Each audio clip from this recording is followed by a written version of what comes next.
Are you tired of your same old daily routine? Do you feel like you're losing motivation to do things anymore? Or maybe you're just looking for a little adventure and excitement? If you're looking for ways to spice up your college years, then this is the show for you. Are you ready, Tomashans? For this is Tomashan Starter Pack!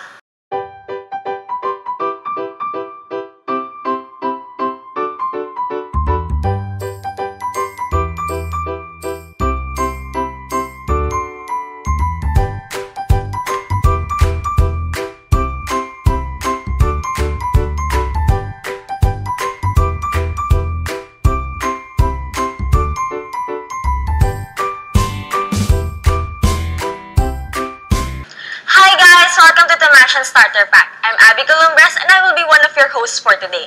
But of course, this won't be complete without my co-host. That's very sweet of you naman, Abby. Good morning, Tomashans. I am Kim Mokin and I will be joining you in this very exciting experience for today.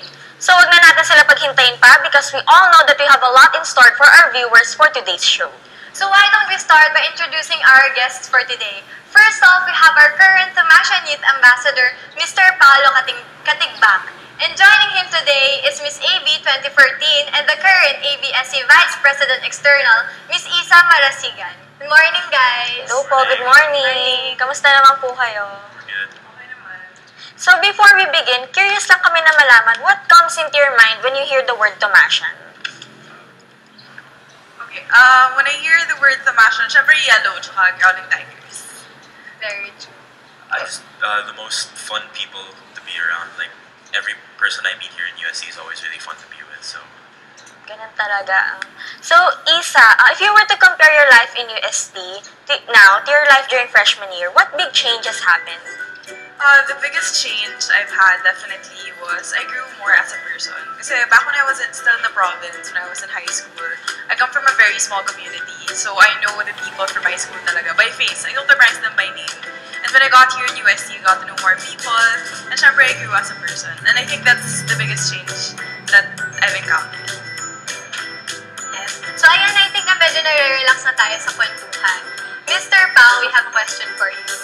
Okay, ikaw ang current Tomashan Youth Ambassador ngayon. How was the competition like? Pwede ba kaming bigyan ng tips? Well, it was fun, but then, like, I got to meet new people from other colleges, and you know naman how here in UST, it's centered in the college, and you don't really get to branch out, so me getting to know one person, at least from every college, is really fun. Sobrang exciting po ba? Oh yeah, but stressful, like, balancing schoolwork and having to go to practices. Pero nakakakaba ba siya, yung mismong competition itself? I'm not sure, because I really just tried my best to be relaxed throughout the whole thing, so I guess that's why. So now, since both of you guys had the chance to represent the Tomashan community, we prepared a short and simple game for you called Tomasino, just to see how well you guys know UST. Simple lang siya. Ipapakita niyo yung smiling tiger kung true and yung sad tiger kung false. Okay, so ready na ba kayo? Yeah. Okay, so first question, UST was established in the year 1611. Okay, true, tama po. Question number 2, USC has been visited by 5 popes already. False. Tama kasi 3 popes pa lang ang nakaka-visit sa UST. Okay, next question. The core values of UST are competence, compassion, and commiseration. False. Bakit? Ay, true. Bakit? So, ang tamang sagot po kasi false. Ano po yung dapat na sagot? Competence, compassion, and Commitment. okay, tama po. Last question, true or false? You consider USC as your second home? True. Yes naman. So, now that we've started to get comfortable and excited, it's time to move on and talk about new things. Tingnan naman natin kung makakatulong ba ang ma-share nilang hacks and tips for the Tomashans. Or baka may matutunan din sila ang new tips dito lang sa pagbabalik ng Tomashan Starter Pack.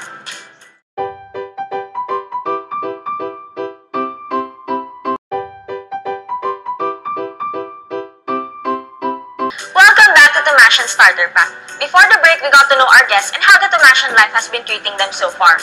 Now I have a question for you, Kim. Mahilig ka bang kumain? But syempre naman, Abby, sino bang aayaw kapag pagkain ang pinag-uusapan? That's why we will be giving you hacks and tips para mas busog-lusog and pasok sa budget ang food trip ninyong magbabarkada. Let's watch this.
Actually, Kim, ako din eh. Pero don't worry, makakain din naman tayo mamaya.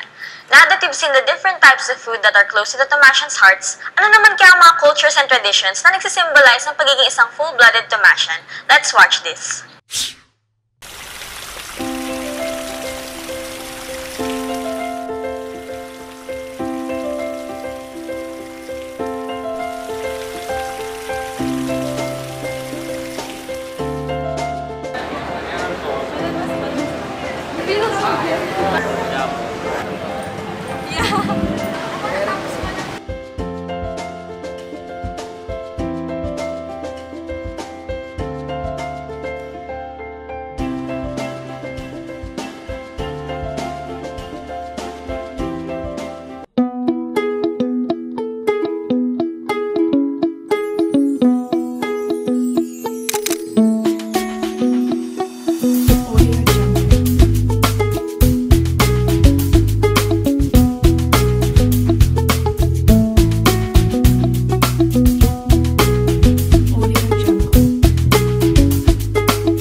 culture here in US?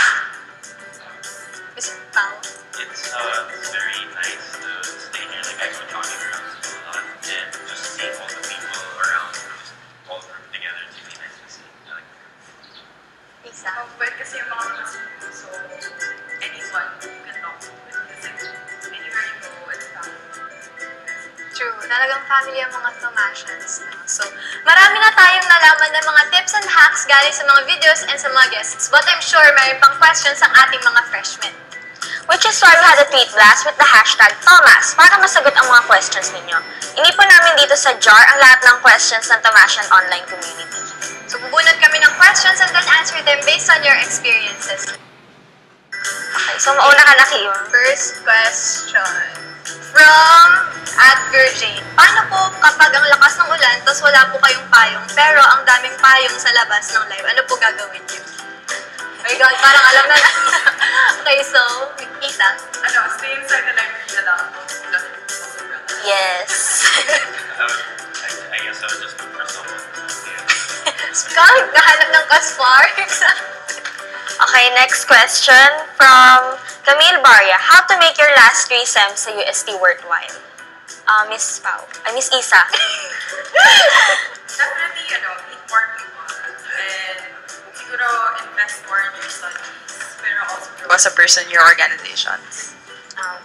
You gotta work hard and play hard. Yes, tama. I like the org life. The org life is a lot more fun than not being in an org. So yeah, getting to know your org mates is very fun. So, active po kayo sa org, right? Very. It's very nice. Next Next game. question. From Alisa Antalio. Bengi tips sa self-motivation. Okay, Pao.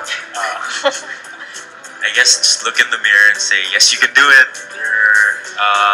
Just think about what you're gonna do today, and then try to outdo what you're planning. Siguro do things for yourself. Don't do things for other people or don't do things to impress other people. You work hard because you want to achieve things for yourself. Self-love is extremely important. Okay, so for last question na po to. Paano maging matatag sa dami ng pinapagawa? Mr. Pao. I guess time management. You really need to plan out your schedule, and if you have your schedule set, you have to stick to it no matter what. Yes, tama, Isa. Look ahead. Look at everything that you're going to get after everything that's being asked of you right here sa college. Okay, Kim, napakaganda naman ang na-share sa atin ni na bawat isa, di ba? Tama ka dyan, Abby, pero magtatapos at marami pa kami i-share sa inyo right after the break.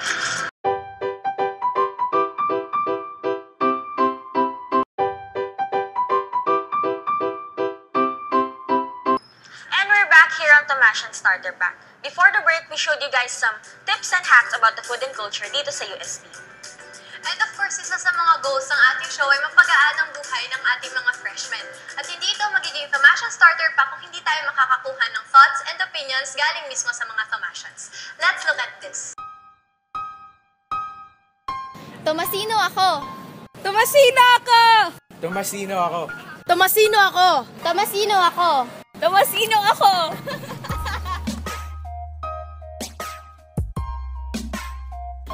Hindi pa masyado kasi medyo nahihirapan pa. Opo, friendly naman po yung classmates ko. Nung nagbaha po. Thomasian welcome walk po. Nakaka-meet ako ng ibang tao na galing ibang college. So, sa arch, tapos sa orientation. Opo.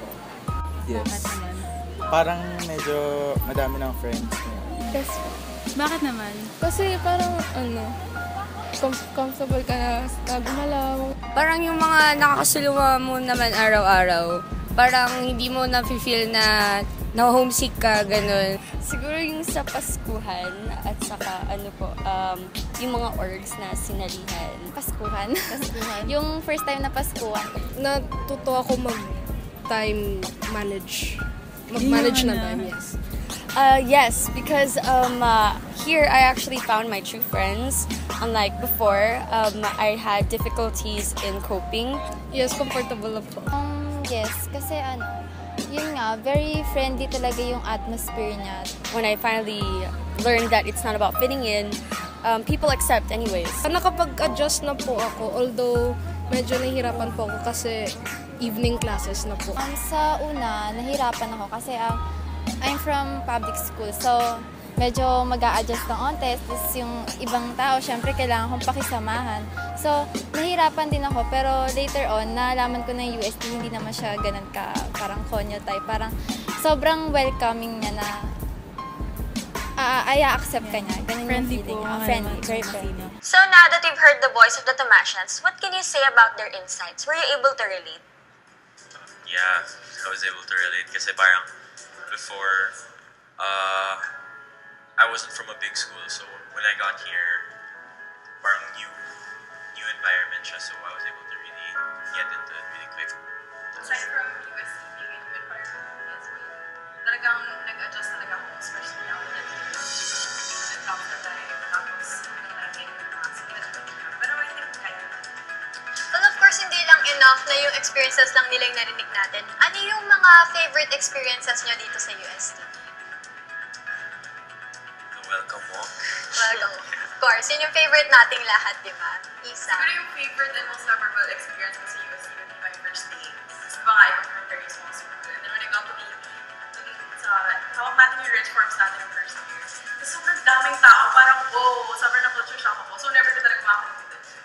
Yun. Nakikita ko naman na napaka-close talaga ng mga memories na yun sa mga puso nyo. So for our last question, what advice can you give our Tomasian viewers para naman mas maging meaningful and worthwhile ang pagiging buhay Tomasino nila? Let's start with you, Isa.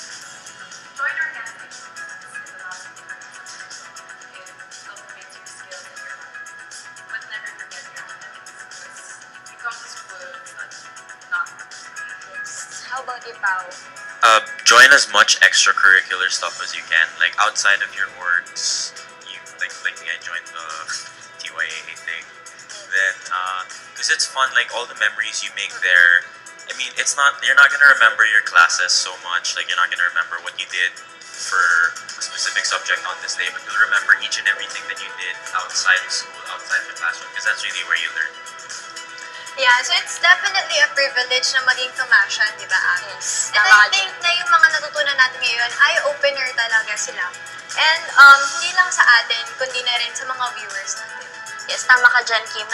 Napakalaking privilege talaga maging isang Tomasino. So before we end, we would like to thank our guests for sharing their time to impart new knowledge to our dear Tomasians. And sana may natutunan din kayong bago mula sa amin. Thank you, guys. So to our dear viewers, don't forget to like us on Facebook at facebook.com/ProdSpectrum. Follow us on Twitter at SpectrumProd_ and on Instagram at spectrum.productions for updates on our upcoming shows. Thank you for joining us once again. I am Kim Joaquin. And I'm Abby Columbres. Join us again next week for another round of hacks and tips for the full Tomasian experience here on Tomasian Starter Pack.